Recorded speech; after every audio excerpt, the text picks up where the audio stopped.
Hello मेरे dear girls, कैसे हो आप सभी। आशा करता हूँ कि अच्छे होंगे। और कैसा चल रहा है आपका शिकार, बताओ मेरे को, कमेंट में जरूर बताना। और मैं आपके लिए एक मोटिवेशन लाइन लेके आया हूँ कि उन आकाश की ऊंचाइयों को हमेशा छूते रहना और इस मैथ का शिकार हमेशा करते रहना। अब मेरे साथ पहले मैं आपको कुछ इन्फॉर्मेशन जानकर दे दूं कि मैं आपको पूरी की पूरी 11th एंड 12th की मैथ पूरी की पूरी यूट्यूब पर बिल्कुल फ्री में उपलब्ध कराने वाला हूँ। तो अभी चैनल को लाइक एंड सब्सक्राइब तुरंत कीजिए। आशा करता हूँ कि आपने सब्सक्राइब एंड लाइक कर लिया होगा, ठीक है। इसके बाद मैं आपको कुछ जो कल वाली क्लास में पढ़ा था उसको कुछ रिपीट करेंगे और उसके बाद अपन पढ़ेंगे, उसका थोड़ा रिकेप ले लेंगे, मतलब इस क्लास का थोड़ा सा निष्कर्ष निकालेंगे, ठीक है। तो अपने कल की क्लास में पढ़ा था समुच्चय, ठीक है।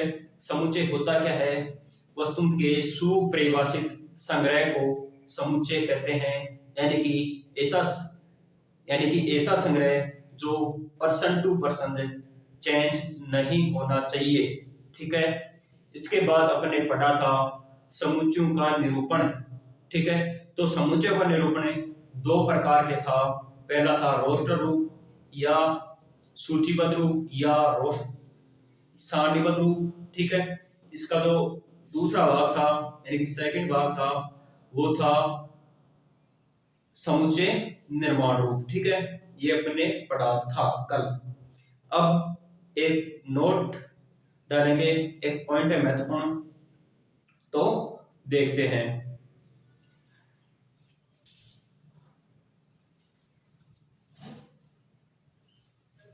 हाँ जी, तो नोट देखिए। नोट पे क्या लिखा है कि समुच्चय का नाम बड़े अक्षर से व उसमें उपस्थित अवयवों को छोटे अक्षरों से प्रदर्शित करते हैं। यानी कि अवयव को अपन कैपिटल अक्षर से प्रदर्शित करें, सॉरी, यानी कि समुच्चय को अपन कैपिटल अक्षर से डिनोट करेंगे और उसमें उपस्थित जो अवयव होते हैं उनको स्मॉल लेटर से डिनोट करेंगे, ठीक है। तो मैं आपको एक एग्जांपल लेकर समझाता हूँ। जैसे अपन ने कोई समुच्चय ए लिया, तो समुच्चय ए में उपस्थित जो अवयव होते हैं आपके, जैसे ए बी सी और डी, ये ले लिया, ठीक है। तो ये जो आपका जो समुच्चय ए है, यह क्या है, कैपिटल अक्षर से डिनोट है और जो उसमें उपस्थित जो अवयव हैं वो स्मॉल लेटर से डिनोट किए गए हैं, ठीक है। ये है अपना नोट। जैसे अपने कोई डिश समुच्चय ले लिया, उसमें उपस्थित अवयव अपने लिख दिए एफ जी, ठीक है।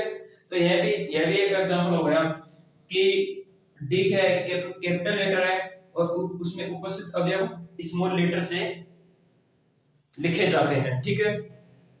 अब अपन पढ़ेंगे आगे। हाँ जी, अब आगे बढ़ते हैं, मैं आपको समझाता हूँ। यानी कि कोई समुच्चय है, उसके अंदर जो उपस्थित अवयव होते हैं यहाँ पे उनका मामला है, ठीक है। यानी कि कोई अवयव उस समुच्चय में विद्यमान है या नहीं है। यदि विद्यमान है तो उसको क्या बोलेंगे, उस समुच्चय का वो क्या है, सदस्य है, यानी उस अवयव के अंदर है। यदि वो उस समुच्चय का अवयव नहीं है तो क्या बोलेंगे, उस अवयव का सदस्य नहीं है या उस समुच्चय में नहीं है, ठीक है। समझते हैं, अवयव नहीं है, अवयव है, सदस्य है, में है। इट मीन्स इसको मैथमेटिक्स में किस प्रकार से लिखेंगे, और नीचे है अवयव नहीं है, सदस्य नहीं है, में नहीं है, ठीक है।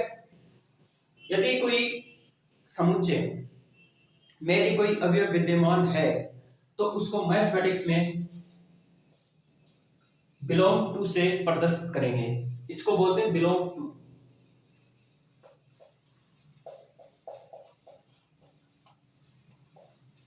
ठीक है। यानी कि उस अवयव में यानी कि उस समुच्चय में ये अवयव विद्यमान है, उसको दर्शाने के लिए इसका प्रयोग करते हैं। नीचे है अवयव नहीं है, सदस्य नहीं है, में नहीं है, मतलब कि इसको मैथमेटिक्स में डज नॉट से प्रदर्शित करेंगे, ठीक है। और इसका इसको जो बोलेंगे अपन बोलेंगे डज नॉट बिलोंग टू। और मैंने कल की क्लास में भी आपको बताया था कि जब भी मैथमेटिक्स में अपन को ना दिखाना हो तब उस साइन के क्रॉस का निशान लगा देते हैं, ठीक है। तो इसको क्या बोलेंगे, डज नॉट बिलोंग टू, ठीक है। अब अपन एक एग्जांपल की सहायता से समझेंगे, उसके बाद आपके दिमाग में बिल्कुल क्लियर हो जाएगा, ठीक है। ऐसे आइए मेरे साथ, जैसे अपने एक एग्जांपल लिया, ऐसे मैं कह दूं कि अपने समुच्चय ए लिया और उसके अंदर जो अवयव हैं 1 2 3 4 5 6 और 7। अब ये साइन किस प्रकार से लगाया जाएगा, जैसे मैंने कह दिया कि 1 क्या अवयव है ए का, तो आप बोलेंगे सर 1 तो अवयव ए का ही है, तो उसको मैथमेटिक्स में किस प्रकार से दर्शाएंगे कि 1 बिलोंग टू ए, ठीक है। उसके बाद मैं आपको बोलूं कि क्या 3 ए में है, क्या 3 ए का अवयव है, तो आप बोलेंगे सर है, तो इसको मैथमेटिक्स में दर्शाओ, तो दर्शा दो 3 बिलोंग टू ए। और मैं बोल दूं आपको क्या 7 है, आप बोलेंगे सर है, तो मैथमेटिक्स में दर्शा दो इसको, तो 7 बिलोंग्स टू ए। अब यदि कोई अवयव उस समुच्चय में नहीं है तो इसको किस प्रकार से प्रदर्शित करेंगे मैथमेटिक्स में, तो जैसे मैंने बोल दिया कि शून्य अवयव ए में है, आप बोलोगे सर ये तो नहीं है, तो नहीं है, इसको दर्शा दो फिर, इसको आप दर्शाओगे कि शून्य डज नॉट बिलोंग टू 1 ए। और मैंने फिर बोल दिया कि ए क्या अवयव ए में है, नहीं है, तो इसको भी दर्शा दो, तो ए डज नॉट बिलोंग टू ए, ठीक है। ऐसे मैंने दर्शा दिया कि 11 इसमें उपस्थित है, नहीं है, इसको भी दर्शा दो, तो डज नॉट बिलोंग टू ए। तो इसका मामला ये है। मैं आशा करता हूं कि ये बिल्कुल आपके समझ में आया होगा, और नहीं समझ में आएगा तो एक बार रिपीट करके देख लेना, आपके बिल्कुल दिमाग में छप जाएगा, ठीक है। अब मैं आगे पढ़ाता हूं, अब अपन बात करेंगे कुछ सम स्टैंडर्ड सेट्स की, ठीक है। आइए, हाँ जी, अब अपन पढ़ेंगे ये पॉइंट्स, तो सम स्टैंडर्ड पॉइंट्स, तो इसके अंदर क्या है, इसके अंदर अपन को बताया गया है कि प्राकृत संख्याओं का समुच्चय, पूर्ण संख्याओं का समुच्चय, पूर्णांकों का समुच्चय, अपन पिछले वीडियो में पढ़ा था, उसके अंदर अपने समुच्चय नहीं पढ़ा था, ठीक है। जब अपन ने बात की थी प्राकृत संख्याओं की, उसके अंदर समुच्चय नहीं पढ़ा था, यहाँ पे एक समुच्चय और ऐड कर दिया, बस इसके अंदर ये कमी है, और बिल्कुल सेम टू सेम वो ही पैटर्न है, बस यहाँ पे समुच्चय का प्रयोग और हो गया, वहां पे समुच्चय में दर्शा देंगे इन संख्याओं को, बस सेम आपका यहाँ पे, ठीक है। उसके बाद पूर्णांकों का समुच्चय, परिमेय संख्याओं का समुच्चय, वास्तविक संख्याओं का समुच्चय, Q plus R plus Z plus इनका समुच्चय, तो आइए देखते हैं। n के प्राकृत संख्याओं का समुच्चय, प्राकृत संख्याएं 1 से लेकर अनंत तक जाती है, आप सभी को पता है ये बात, तो उसको समुच्चय में डिनोट कर दो, ठीक है, वो क्या हो जाएगा, प्राकृत संख्याओं का समुच्चय, ठीक है। उसके बाद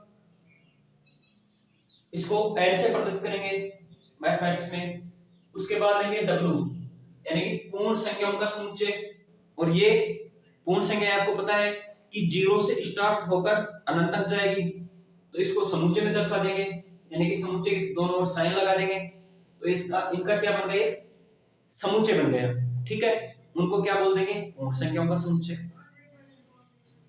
इसके बाद आपका जेड, जेड क्या है, पूर्णांक। तो मैथमेटिक्स कभी पूर्णांकों की बात आएगी तो अपन जेड से दर्शाएंगे। तो जेड क्या है, पूर्णांकों का समुच्चय।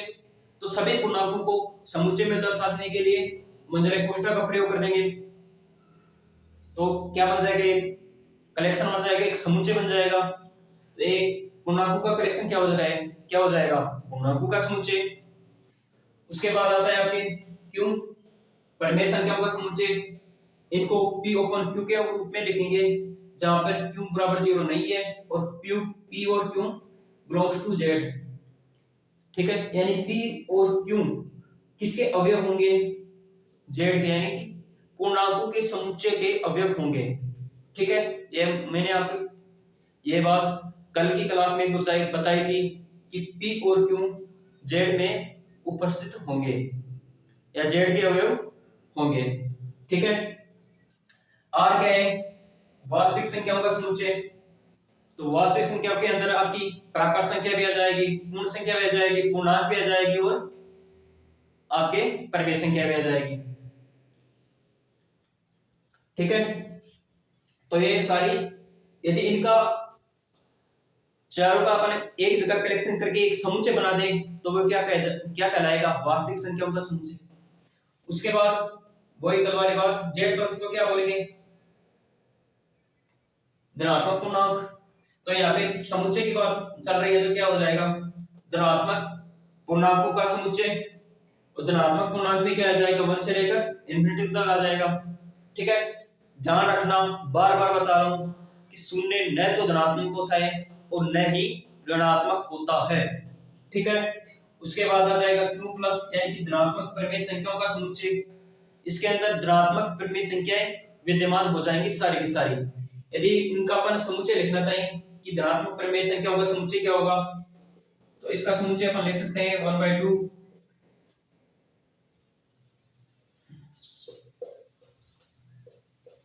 3/5 11/4 एक समुच्चय बन गया, धनात्मक परिमेय संख्याओं का समुच्चय। ठीक है, और r प्लस क्या है, यानी कि r क्या होगी, वास्तविक, प्लस मतलब धनात्मक, तो धनात्मक वास्तविक संख्याओं का समुच्चय क्या हो गया, r प्लस हो गया। ठीक है, इसके अंदर आपकी पूरी की पूरी धनात्मक संख्याएं आ जाएंगी वास्तविक संख्याओं में। ठीक है, चलो चलते हैं इसके आगे।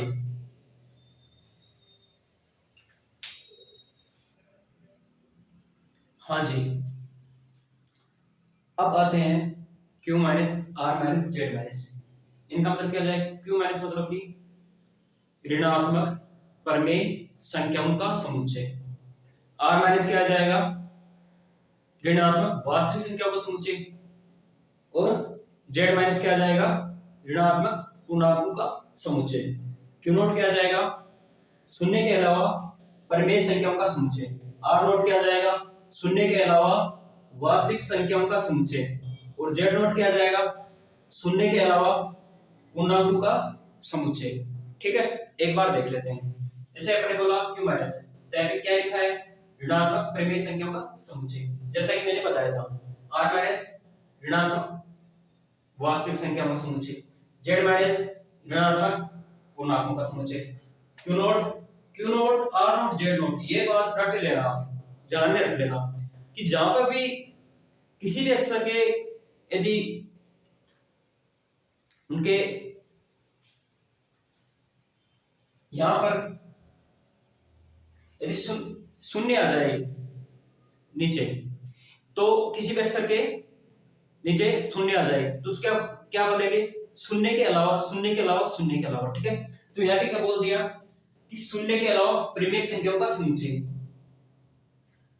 r नोट मतलब शून्य के अलावा वास्तविक संख्याओं का समुच्चय, z नोट मतलब शून्य के अलावा पूर्णांकों का समुच्चय। ठीक है, तो यहां तक अपन ने देखा, बेसिक पढ़ा।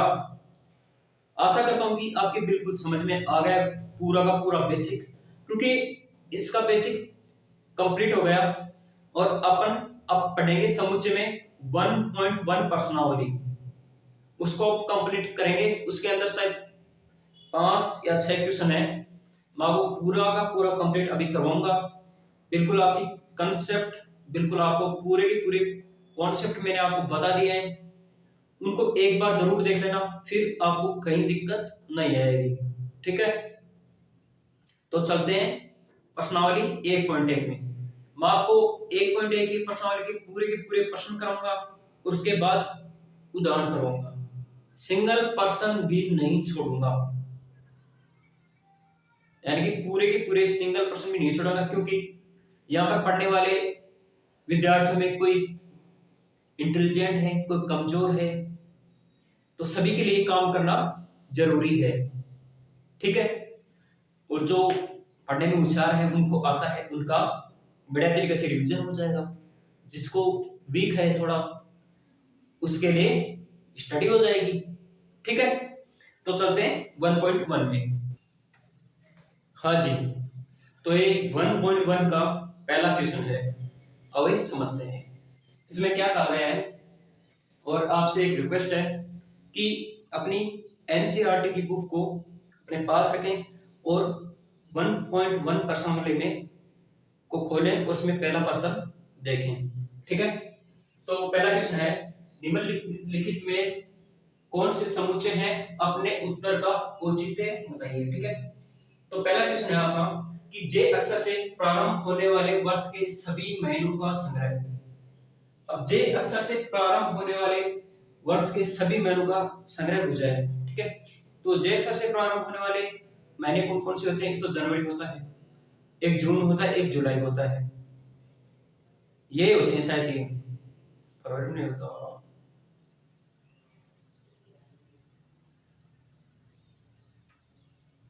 हाँ, ये तीन ही होते हैं, जनवरी, जून और जुलाई। तो ये क्या हो गई? फिक्स हो गई। यदि ये फिक्स है, पर्सन टू पर्सन ये चेंज नहीं होंगे, यानी कि सभी पर्सन इसका उत्तर जनवरी, जून और जुलाई देंगे। तो ये क्या होगा? ये क्या हो गया? सुपरिभाषित संग्रह हो गया। और जो सुपरिभाषित संग्रह होगा वो क्या होगा? समुच्चय होगा। ठीक है, तो इसका मैं यहाँ पे लिख देता हूँ कि इसका उत्तर क्या होगा? जनवरी, जून और जुलाई, और ये समुच्चय होगा। अगला क्वेश्चन देखो, भारत के 10 सबसे अधिक प्रतिभाशाली लेखकों का संग्रह। ठीक है, अब इसमें प्रतिभाशाली लेखकों का संग्रह, तो ये पर्सन टू पर्सन चेंज होगा, यानी कि सभी व्यक्तियों के अनुसार ये सेम नहीं होगा।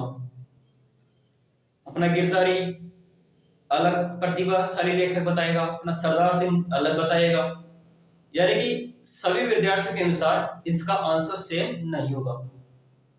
ठीक है, तो ये सुपरिभाषित संग्रह नहीं है, तो ये समुच्चय नहीं है।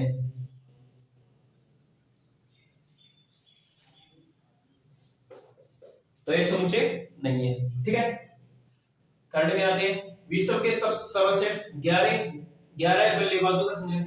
इसमें भी वही सिस्टम है, यानी कि ये भी पर्सन टू पर्सन सेम नहीं होगा। इसके अंदर सर्वश्रेष्ठ 11 बल्लेबाजों की बात की गई है, तो अपनी जगह सभी सर्वश्रेष्ठ हैं।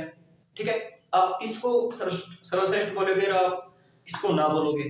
ठीक है, यानी कि अपनी जगह सभी सर्वश्रेष्ठ हैं। ठीक है, यानी कि इसका आंसर अपने गिरधारी के अनुसार अलग होगा, अपने सरदार सिंह के अनुसार अलग होगा, यानी कि इसका answer person to person same नहीं होगा। ठीक है, तो ये सुपरिभाषित संग्रह नहीं है, इसलिए समुच्चय नहीं है। ठीक है, फोर्थ में आओ, आपकी कक्षा के सभी बालकों का संग्रह। जैसे आपकी कोई कक्षा है, उसमें आपसे पूछे कि अपने भाई सभी विद्यार्थियों का कोई संग्रह बताओ, तो आप बोलेगे सर जितने भी आपके 50, 52, 53, 55 जितने भी विद्यार्थी हैं वो एक कक्षा में क्या है? फिक्स है, यानी कि पर्सन टू पर्सन उसका आंसर क्या होगा? सेम होगा, तो इसलिए क्या होगा? समुच्चय होगा। ठीक है, 100 से कम सभी प्राकृत संख्याओं का संग्रह। अब प्राकृत संख्या मैंने डेफिनेशन बताई कि 1 से लेकर अनंत तक जाएगी। इसने क्या बोला है कि 100 से कम प्राकृत संख्या होनी चाहिए। ठीक है, तो 100 से कम प्राकृत संख्याएं कहां तक होंगी? यानी कि 1 से लेकर 99 तक जो संख्याएं विद्यमान होंगी वो इसका आंसर हो जाएगा। और ये पर्सन टू पर्सन क्या होगा, सेम होगा बिल्कुल। ठीक है, तो इसका आंसर क्या हो जाएगा वैसे, 1 2 डैश डैश डैश 99 तक और समुच्चय होगा। अच्छा में आ जाओ, लेखक प्रेमचंद द्वारा लिखित उपन्यासों का संग्रह। देखो लेखक प्रेमचंद जी थे ना, लेखक प्रेमचंद, उन्होंने एक फिक्स से मतलब कि उपन्यास लिखे थे। ऐसा तो नहीं कि लेखक प्रेमचंद ने अनंत कोई उपन्यास लिखे थे, उन्होंने भी अपने फिक्स उपन्यास लिखे थे और ये भी पर्सन टू पर्सन चेंज नहीं होगा। ठीक है, वो किताब बिल्कुल सेम है आज प्रेमचंद के द्वारा लिखे हुए अपने उपन्यास, यानी कि पर्सन टू पर्सन चेंज नहीं होगा क्योंकि उपन्यास क्या है, फिक्स है, तो ये समुच्चय होगा। ठीक है, सभी सम पूर्णांकों का संग्रह। पूर्णांक संख्याएं में कौन कौन संख्या विद्यमान होती है आपको पता है, 0 से लेकर इन्फिनिटी और 0 से लेकर माइनस इन्फिनिटी तक। और उन्होंने क्या बोला कि सभी सम पूर्णांकों का संग्रह, तो सभी सम पूर्णांकों का संग्रह ये फिक्स हो गया, यानी कि ये पर्सन टू पर्सन चेंज नहीं होगा। और जो पर्सन टू पर्सन चेंज नहीं होता वो क्या होता है, सुपरिवर्त संग्रह होता है। और जो सुपरिवर्त संग्रह होता है वो क्या होता है, आपका समुच्चय होता है।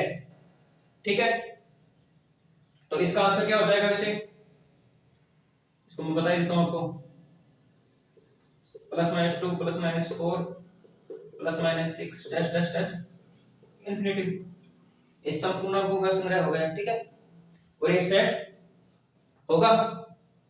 ठीक है, 6 में आ जाओ, यानी कि 8 में आ जाओ। इस अध्याय में आने वाले प्रश्नों का संग्रह, जैसे ये अपनी अध्याय चल रही है, जैसे 1.1 है, ये अपनी एक प्रश्नावली मानो 1.1, तो इसके अंदर 6 क्वेश्चन है, तो ये क्या है, फिक्स हो गया, यानी कि पर्सन टू पर्सन आप किसी से पूछ रहे हो वो बताएगा सर इसमें 6 क्वेश्चन है, यानी कि पर्सन टू पर्सन चेंज नहीं होगा। ठीक है, तो ये क्या हो जाएगा, समुच्चय हो जाएगा। अगला देखो ना, विश्व के सबसे अधिक खतरनाक जानवरों का संग्रह। अब खतरनाक जानवर किसी के लिए कोई खतरनाक होगा, किसी के लिए कोई जानवर खतरनाक होगा, और किसी के लिए तो चूहा ही खतरनाक होता है?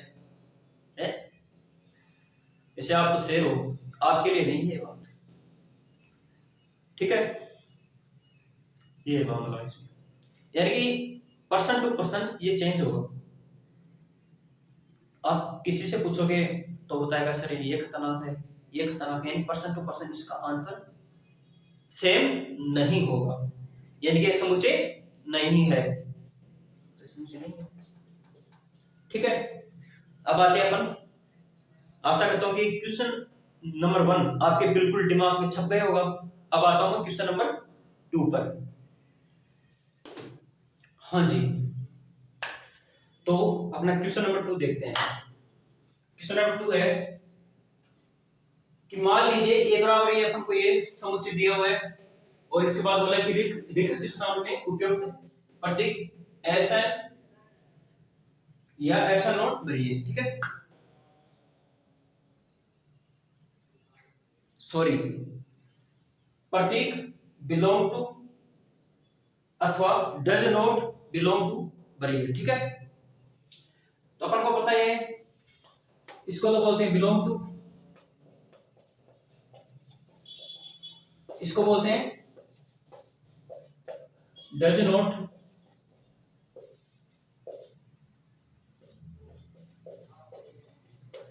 Belong to. ठीक है, ये बोलते हैं। तो इसके अंदर यही देखना होता है कि इस समुच्चय के अंदर ये अवयव उपस्थित है या नहीं है। यदि उपस्थित है तो अपन साइन करेंगे बिलोंग टू का, यदि उपस्थित नहीं है तो डज नॉट बिलोंग टू। बस इतनी सी बात को आपको ध्यान रखना है। ठीक है, ये आपने लिख लिया होगा, मैं इसको मिटा देता हूं थोड़ा सा, ताकि आपको एक क्लियर नजर आए। हाँ जी, तो इसमें पहला प्रश्न दिया हुआ इसके अंदर कि 5a इसके अंदर ये भरना है या ये भरना है। क्या 5 ए के अंदर है, ये है, तो कौन सा साइन आ जाएगा, बिलोंग टू का। ठीक है, क्या 8 ए में है, ए नहीं है, नहीं है तो कौन सा साइन आ जाएगा, डज नॉट बिलोंग टू का।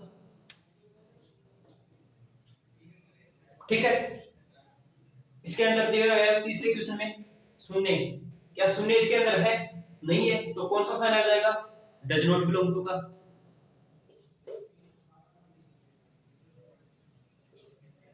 क्या 4 ए में है, आप बोलोगे सर है, तो कौन सा साइन आ जाएगा,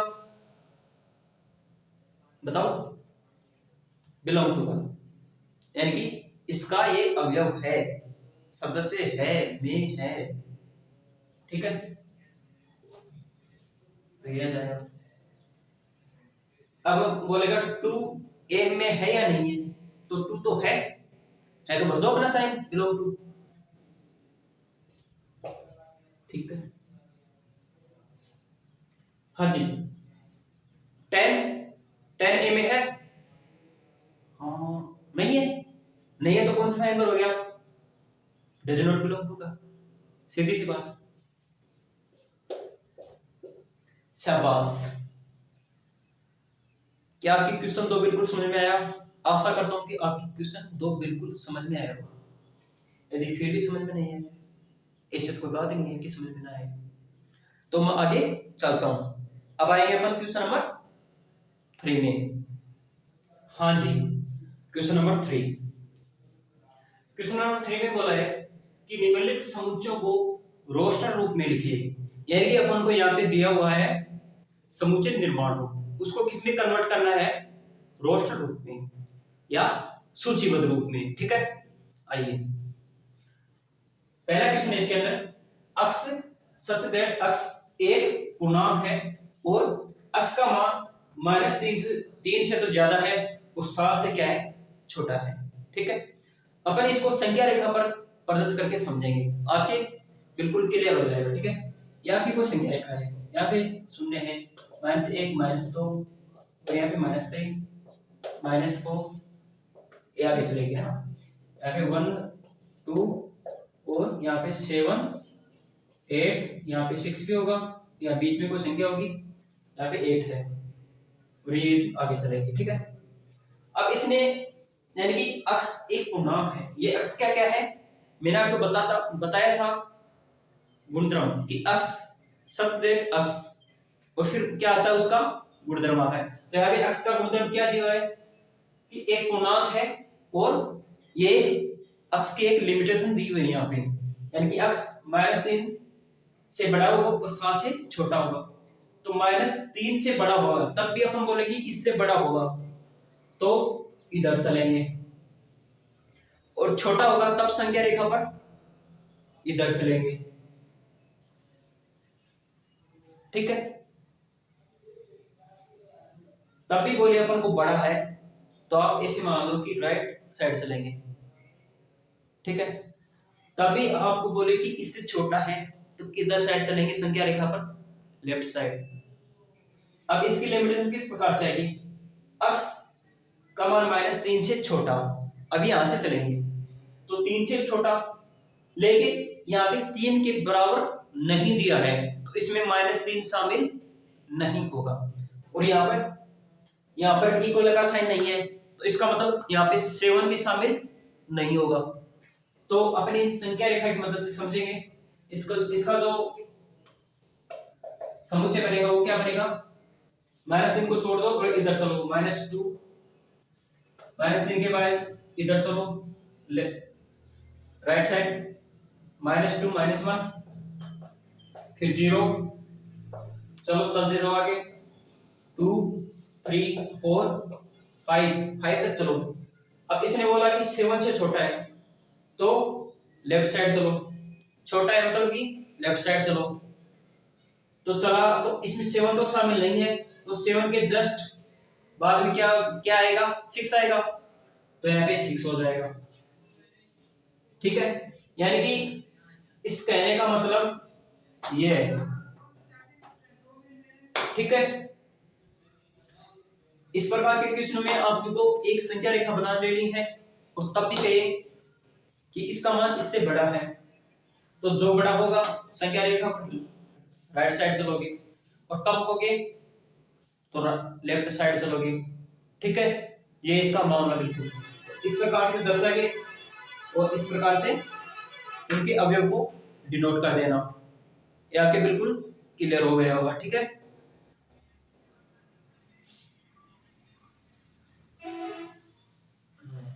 ये तो सिर्फ आपके समझाने के लिए था।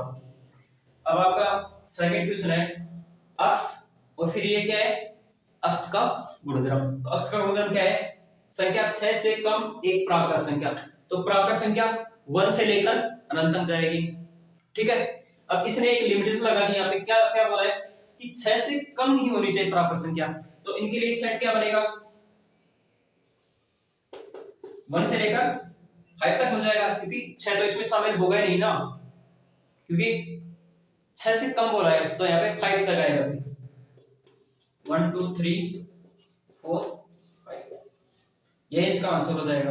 अब थर्ड में आओ, अक्ष सब्जेक्ट अक्ष, ये क्या है, अक्ष का गुणधर्म। तो इस गुणधर्म को पढ़ो, दो अंकों की ऐसी प्राकृत संख्या है जिनके अंकों का योगफल 8 है। ठीक है, पहली बात तो ये मेरे को बोर्ड पर लिखने की यहाँ पे जगह नहीं थी, बल्कि क्वेश्चन तो ये पूरा का पूरा है, यहाँ पे लगा दिया मैंने मुद्रा कोष्ठक, तो ये पूरा पूरा समुच्चय है। ठीक है, तो अब देखो, यानी कि दो अंकों की संख्या लेनी है जिनका योगफल 8 है। तो अपन दो अंकों की संख्या 11 से स्टार्ट करेंगे, उनमें देखेंगे कि कौन कौन से में अंकों का योगफल 8 आ रहा है। तो एक तो आ रहा है 17 में, उसके बाद आएगा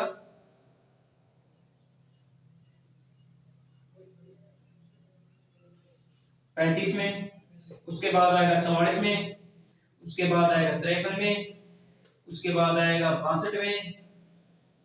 ठीक है, अंकों का योगफल, इसमें दो अंकों का योगफल करना है, जैसे 1 + 7 3 + 5 4 + 4 5 + 3 6 + 2, इस प्रकार से अपन को करके देखना है। अब एक और आएगा, एक 71 में आ जाएगा और एक 80 में आ जाएगा। दो अंकों की संख्याओं का योगफल 8 इनमें आ रहा है। ठीक है जी, अब आओ आगे, इसमें 3 क्वेश्चन और है। और अक्ष सब्जेक्ट अक्ष का गुणधर्म है, एक अभाज्य संख्या है जो 60 की भाजक है, यानी कि ऐसी संख्या देखनी इसके अंदर जिसमें 60 का भाग जाता हो और अभाज्य भी हो। तो ऐसी संख्या कौन सी आएगी, एक तो 2 आ जाएगी, एक 3 आ जाएगी, एक 5 आ जाएगी, ये 3 ही आएंगी। तो इसके अंदर जो समुच्चय बनेगा इसका क्या बन जाएगा, यानी कि मैंने बता दिया आपको, एक तो 2 आ जाएगा, एक 3 आ जाएगा और एक 5 आ जाएगा। ये 3 संख्याएं ऐसी हैं जो अभाज्य हैं और 60 की भाजक हैं। ठीक है, और ये क्या है, ट्रिगोनोमेट्रिक शब्द के सभी अक्षरों का समुच्चय। देखो, किसी भी अक्षर का अपन समुच्चय बनाते हैं ना, तो उनके अक्षरों से ही बनाते हैं बिल्कुल, लेकिन उसके अंदर यदि अक्षर रिपीट हो रहा है तो उसको समुच्चय में बार बार रिपीट नहीं करेंगे, बस यही मामला है इसके अंदर। और उसके अक्षर को ऐसा कैसा लिख दो, बस उसको अवयव के रूप में लिखना है और रिपीट नहीं करना। जैसे इसको लिखेंगे अपन, इस समुच्चय जैसे T R I G O N, यहां तक लिखे हैं आपने। अब ओ आ गया तो ओ पहले लिख लिया तो इसको नहीं लिखेंगे। एम, एम नहीं आया तो एम को लिख लो। ठीक है, उसके बाद ई, ई नहीं आया तो ई को लिख लो। टी, टी पहले आ चुका है, टी पहले आ चुका है तो टी को नहीं लिखेंगे। फिर आर, आर पहले आ चुका है तो आर को नहीं लिखेंगे। वाई, वाई पहले नहीं आए तो वाई को लिखेंगे। यानी कि इस प्रकार से अक्षरों का समुच्चय बना लेंगे, लेकिन रिपीट नहीं करेंगे अक्षरों को। ठीक है, अब लास्ट टाइम फाइनल क्वेश्चन अपना, इसके अंदर समुच्चय बनेगा एफ, जैसे बी ई टी, अब टी दोबारा आ गया, इसको नहीं लिखेंगे। ई, ई पहले आ गया, दोबारा आएगा, नहीं लिखेंगे, आर, आर को लिख देंगे, तो ये क्या बन गया, समुच्चय बन गया। ठीक है, हाँ जी बिल्कुल। तो अपने 1.1 के 3 क्वेश्चन कंप्लीट किए, आज तक इतना ही, अपन आज इतना ही पढ़ेंगे। और मैं आशा करता हूं कि जितना भी मैंने आज पूरी पूरी क्लास में पढ़ाया आपके बिल्कुल दिमाग में छप गया होगा। तो आपको इस जंग का की ऐलान में आपको मेरा साथ देना होगा। आप बस आपको थोड़ा सा काम करना है, आप इस चैनल को लाइक कर दें एंड सब्सक्राइब कर दें। ठीक है, आपको बस इतना काम कर देना है, और एक कमेंट में बता दें कि आपको ये क्लास कैसी लगी। बस थोड़ा सा ये आपसे रिक्वेस्ट है। ठीक है, और आपको बहुत बहुत धन्यवाद कि आपने अपना कीमती टाइम इस क्लास को दिया। बहुत बहुत धन्यवाद आपका, और मेरी तरफ से आप सभी को राम राम, जय हिंद।